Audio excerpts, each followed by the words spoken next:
악재를 보기 위해서 어떤 시장 상황에 보셔야 될 거는 지금 상황으로서는 매크로, 특히 연준의 어떤 금리 인하에 영향을 미칠 수 있는 요건들, 시장 유동성 쪽 이런 쪽을 봐야 되지 않을까라는 생각이 듭니다.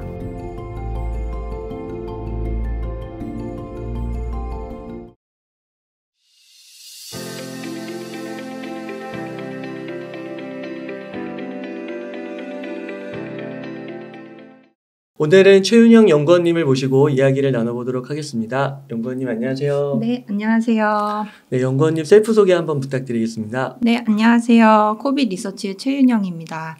오늘 이렇게 제가 구독하고 있는 웅달 책방 채널에 초대해 주셔서 너무 감사드립니다. 아닙니다. 바쁜 시간 내어주셔서 감사의 말씀드립니다. 그럼 연구원님 한번 질문 드려보도록 하겠습니다. 최근에요 비트코인 ETF가 승인이 되었는데 좀 조정을 받다가 그래서 한 38,000불인가요? 거기까지 갔다가 다시 이제 한 43,000불까지는 이렇게 올라왔는데 우선 이렇게 ETF 통과된 후에 조정을 좀 받고 그런 이유가 좀 있을까요? 일단은 많이 언론에서 이미 보도가 됐지만 GBTC 관련한 하락세가 좀 주요 원인이었던 것 같아요. 근데 일단 GBTC라는 투자 상품에 대해서 간단히만 말씀을 드리면 GBTC라는 상품은 그레이스케일이라는 가상자산 전문 자산 운용사가 만든 비트코인에 투자할 수 있는 투자 상품이죠.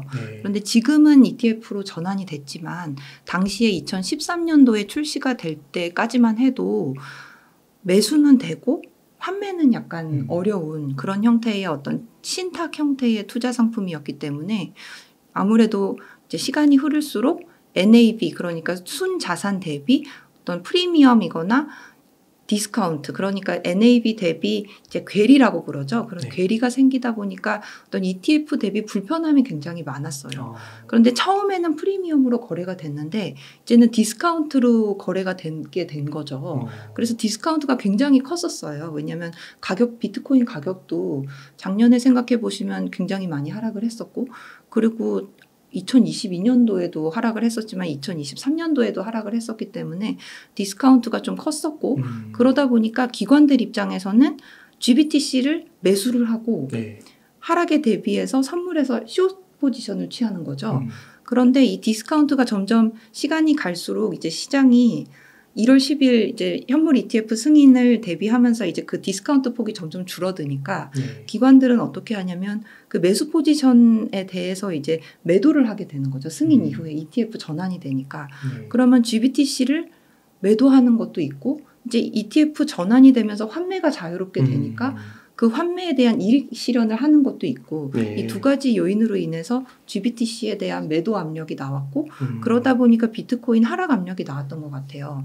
그런데 또 어디에서 보니까 또 이런 말씀도 있으신 것 같아요. 뭐 운용 수수료가 상대적으로 비싸서 다른 ETF, 그러니까 다른 현물 ETF는 운용 수수료가 싸니까 여기서 뭐 다른 ETF로 넘어갔다. 이런 말씀도 있으신 것 같은데 실제로 보면은 GBTC를 제외한 나머지 9개인가요? 9개 현물 ETF에 대해서는 사실은 비트코인의 매수량일까요? 어떤 보유액이랄까요? 이런 게 사실 올라갔거든요. 그렇기 때문에 이거는 사실은 하락 압력으로 보기에는 조금 그렇지 않나라는 생각이 들어요. 왜냐하면 왜 보유액이라고 말씀을 드리냐면 ETF를 출시한 기관 같은 경우는 담보금처럼 현물 비트코인을 들고 있어야 되는 거잖아요. 그렇기 때문에 어떤 순매수액이랄까 이런 9개의 그레이스케일을 제외한 9개의 현물 ETF의 어떤 순매수 비트코인 양을 보면 굉장히 이제 쭉 올라온 상태이기 때문에 이제 단순히 GBTC에서 나머지 9개 비트코인을 현물 ETF로 넘어갔다고 이게 비트코인 하락 압력이다라고 보기에는 조금 어려울 것 같아요. 근데 지금 대표님께서 말씀 주신 그 이후에 왜 최근에 조금 소폭 올라온 것은 이제 GBTC 발 아니면 ETF 발 하락 압력이 많이 소진됐다는 게 지금 컨센서스가 형성이 돼 있다는 점 이거 하나 그리고 그 다음에는 이제 반감기가 있죠. 비트코인 반감기가 예정되어 있다는 거 이거 두 번째 그리고 세 번째는 지금 저희가 FOMC가 있잖아요. FOMC가 지금 이번 달 같은 경우는 금리가 동결된다는 게 이제 컨센서스인 것 같아요. 그런데 이제 지금 시장이 기다리고 있는 거는 3월에 이제 금리 인하를 할 것인가에 대한 어떤 연준의 시그널 네. 이거를 기다리고 있는 것 같아요. 그런데 오늘 또 살짝 내렸죠. 증시도 그렇지만. 네. 근데 그 이유는 그거를 기대하다 보니까 노동시장 지표가 나왔는데 노동시장 지표가 생각보다 너무 좋은 거예요. 네. 그러다 보니까 시장에서는 뭐라고 생각하겠냐면 결국에 이렇게 지표가 잘 나오면 인하 안 하는 거 그렇죠. 아닌가? 네. 약간 그렇게 생각할 수 있으니까 네. 그런 어떤 기대가 반영되면서 이제 비트코인이나 아니면 증시라던가 이런 자산들이 이제 소폭 하락한 게 아닌가라고 해석할 수 있을 것 같습니다. 아, 그렇군요. 근데 여기서 궁금한 게요. 그 ETF 승인이 되면 그 말씀해 주신 대로 GBTC 그런 물량들이 나와서 이렇게 하락이 될 것이다 이런 거를 예측하는 그런 것들이 많았나요? 네, 실제로 있었습니다. 그래서 뭐 구체적으로 GBTC에서 이제 매도 압력이 나올 것이다. 이런 어떤 구체적인 거를 다룬 전망까지는 제가 업데이트는 안 됐어요. 그런데 하지만 실제로 이 승인이 된 다음에 가격이 쭉 오른다 이런 것보다는 승인 이후에는 그래도 조금 조정을 겪은 다음에 이후에는 뭐 상승을 하든지 아니면 뭐 횡보할 것이다. 이 정도까지의 전망을 제가 본 것 같습니다. 그러니까 많은 분들이 조금 당황하셨던 게, 네. 그러니까 뭐 뉴스에 팔아라 그런 얘기는 좀 들어서 그쵸. 그냥 한 뭐 5% 10% 네. 좀 빠지고 다시 갈 거라 생각했는데 한 20% 빠지니까요. 그쵸. 근데 좀 뒤늦게 들어오신 분들은 손절하신 분들도 있더라고요. 네, 맞아요. 이 뭔가 문제가 있는 거 아닌가? 그런 건 아닌 것 같고 그런 건 확실히 아닌 것 같아요. 그리고 뭐 이미 지난 뉴스지만 뭐 FTX가 보유했던 GBTC 물량을 다 팔았다 이런 코인데스크의 뉴스도 있었는데 이거는 또 제가 방금 말씀드렸던 그 GBTC 관련 매도 압력이 다 소진됐다라는 뉴스랑도 연결해 볼 수 있을 것 같아요. 네. 왜냐하면 FTX가 보유한 GBTC 물량을 다 팔았다. 이거는 안 좋은 뉴스가 아니라 사실은 이거 관련된 하락 압력이 다 소진됐다는 걸로 볼 수 있는 거니까 어찌 보면은 제가 말씀드렸던 GBTC 관련 하락 압력이 거의 이제 완화가 됐다라는 거에 근거 중 하나로 해석할 수 있지 않을까. 그거 중 하나고 그 다음에 또 많이 하락했던 게 근데 저번 주인가요? 마운트 곡스가 이제 상환할 그 BTC가 있는데 그 BTC가 이제 매도로 확 나올 것이다. 네. 이런 뉴스가 있어서 그것 때문에도 비트코인이 많이 하락했던 것 같아요. 네, 어떻게 보면 매를 그냥 빨리 맞은 그런 것 같아요. 네, 네. 좋을 수도 있겠네요. 네, 그렇죠. 네. 혹시 뭐 앞으로 예상하시는 악재 같은 거 좀 있으실까요? 악재는 저도 좀 없었으면 좋겠는데 네. 일단 악재가 있다면. 네. 최근에 이제 앞으로는 가상자산에 어떤 뭐 별 이슈가 없다면 앞으로는 이제 연준 쪽을 좀 매크로 쪽을 좀 주목해야 되지 않을까 싶어요. 근데 아서 헤이즈라고 비트맥스 그 창립자가 맞아요. 최근에 무슨 얘기를 했냐면 뭐 뱅크텀 펀딩 프로그램 그러니까 BTFP랑 그 다음에 RPP랑 뭐 금리 인하 이런 요소들이 상충한다. 네. 그러면서 상충하기 때문에 유동성 축소가 되면서 비트코인이 하락할 수 있다. 이런 굉장히 주장을 하면서 사람들이 이게 맞냐 안 맞냐 이런 질문을 많이 했던 것 같아요. 네. 이거에 대해서 아주 간단히 말씀을 드릴게요. 네. 이게 약자가 많아서 좀 이제 헷갈리실 수 있는데 RPP는 뭐냐면 역레포예요. 역레포는 뭐냐면 RP부터 생각을 해보면 RP는 환매 조건부 채권이죠. 그러니까 환매라는 조건이 붙은 채권인 거예요. 네. 그러니까 RP는 뭐냐면 아마 여기 채널 구독하신 분들은 많이 아실 거예요. RP는 미 연준이 중앙은행이 유동성을 조절하는 수단 중 하나예요. 그러다 보니까 근데 여기에 역이 붙었는데 역은 뭐냐면 보통은 시중은행이 채권을 중앙은행에 맡기고 돈을 빌리잖아요. 네. 그런데 이 경우는 역이니까 연준이 중앙은행한테 채권을 매각하고 현금을 받아요. 그렇게 보면 유동성 측면에서 보면 네. 현금이 중앙은행한테 가니까 네. 유동성을 축소하는 효과가 있거든요. 네. 그래서 RRP라는 거는 결국에 유동성을 축소하는 효과가 있다. 근데 아서 헤이즈가 뭐라고 그러냐면 RRP 잔액이 감소한다 그래요. 근데 이 RRP 잔액이 감소한다는 게 유동성 축소만을 의미하는 건 아니에요. 근데 유동성이 증가할 수도 있고 축소할 수도 있는데 지금 이 상황이 유동성 축소를 의미하는 이유는 아주 간단히만 말씀드리면 연준도 재무제표가 있잖아요. 네. 연준이 자산과 부채가 있으면 역레포는 결국 아까 말씀드렸다시피 채권을 시중은행한테 주고 현금을 빌리는 거니까 어찌 보면 네. 그러면 연준한테는 부채겠죠. 네. 그러면 재무제표에서 역 RP는 부채에 찍히겠죠. 네. 그런데 그 잔액이 감소하면 재무제표는 왜 구조상 자산이랑 부채를 똑같이 가져가야 되잖아요. 네. 부채가 감소하면 자산도 감소하겠죠. 그럼 연준의 자산이 감소한다는 거는 유동성이 감소하는 걸로 이해하시면 될 것 같아요. 네. 여기에 막 복잡한 얘기가 많은데 이제 시간 관계상 연준의 재무제표상 부채가 감소하면 자산도 감소하기 때문에 시중 유동성이 감소하는 거라고 이해를 하시면 너무 좋을 것 같아요. 네. 유동성이 감소하면 그 역 RP가 감소하면 문제가 뭐냐면 이게 단기 쪽 금융시장이 흔들려요. 네. 그러다 보니까 그러면 달러 유동성을 좀 공급하면 되잖아. 이렇게 말씀하실 거예요. 그런데 그게 있었어요. 긴축을 하지만 연준이 무슨 행동을 했냐면 작년 3월에 시그니처 뱅크 사태가 터졌을 때 연준이 작년 3월에 아주 긴급하게 어떤 대출 프로그램, 긴급 자금 창구를 열었죠. 네. 그게 BTFP. 실리콘밸리 네. 그때 그게 뱅크텀 펀딩 프로그램이에요. 이게 긴급 창구, 그러니까 긴급 자금 창구를 연 거죠. 네. 근데 그게 3월에 만기를 해요. 그러다 보니까 아까 그 RPP 잔고 떨어진다고 그랬죠. 네. 근데 BTFP 만기되죠. 네. 그러다 보니까 아서 헤이즈의 논리는 지금 뭔가 추가적인 달러 유동성을 공급하는 게 없으면 위험하다는 거예요. 네.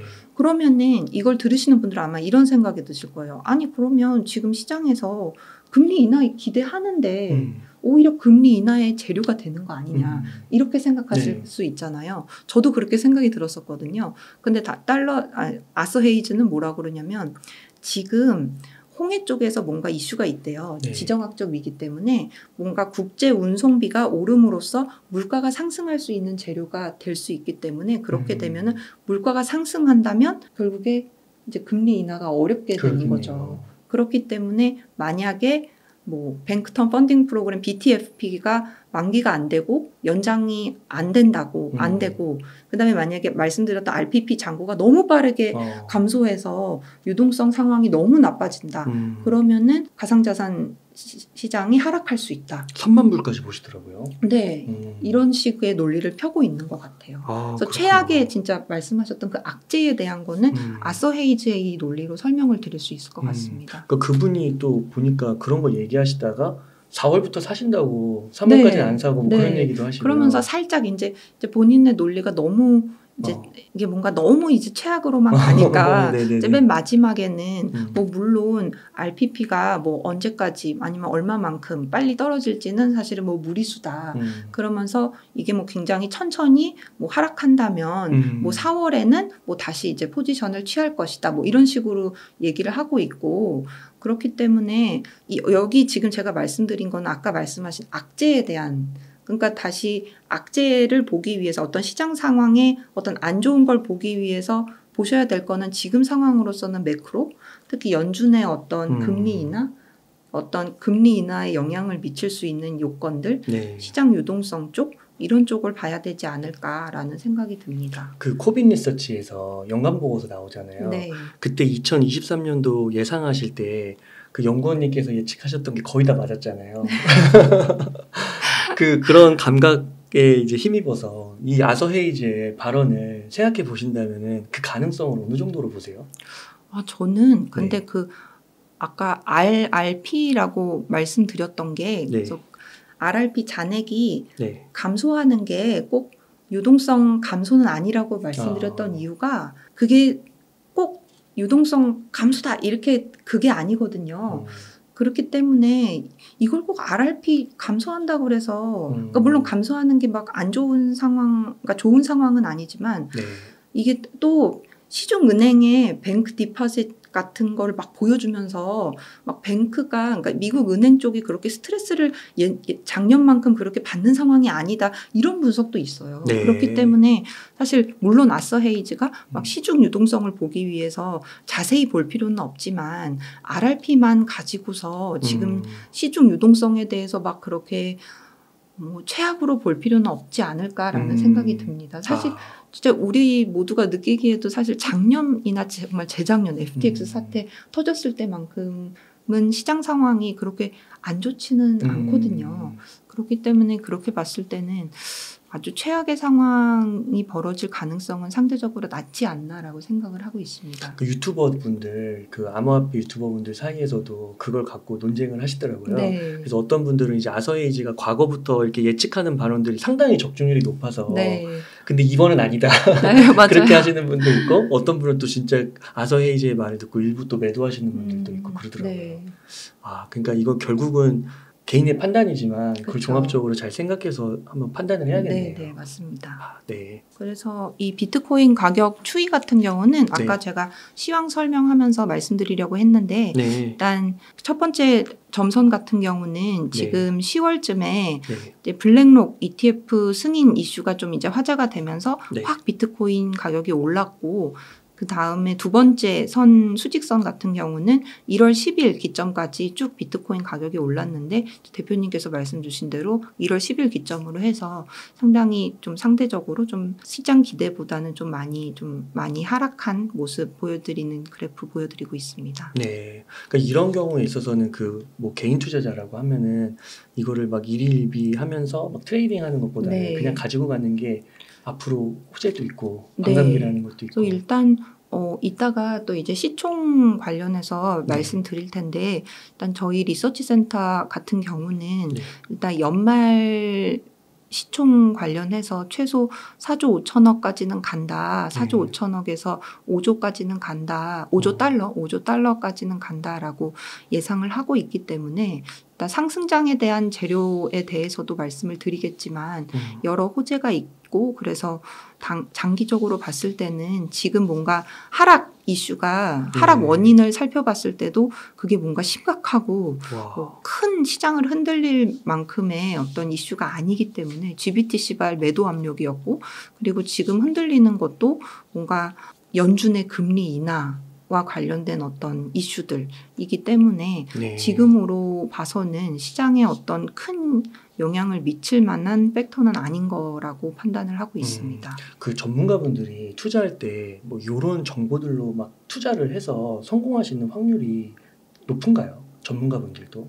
제가 기술적 분석은 안 하고 있지만 일단은 저 같은 경우는 좀 장기로 투자를 하는 스타일이라 봤을 때 어떤 지금 이런 상황들이 장기 투자 면에서 봤을 때는 이렇게 제 판단으로는 그렇게 큰 영향을 준다고는 보기는 어려울 것 같습니다. 네. 그러면 진짜 4조 5천억 달러면은 1억 넘는 거네요. 네. 이야, 그렇구나. 네.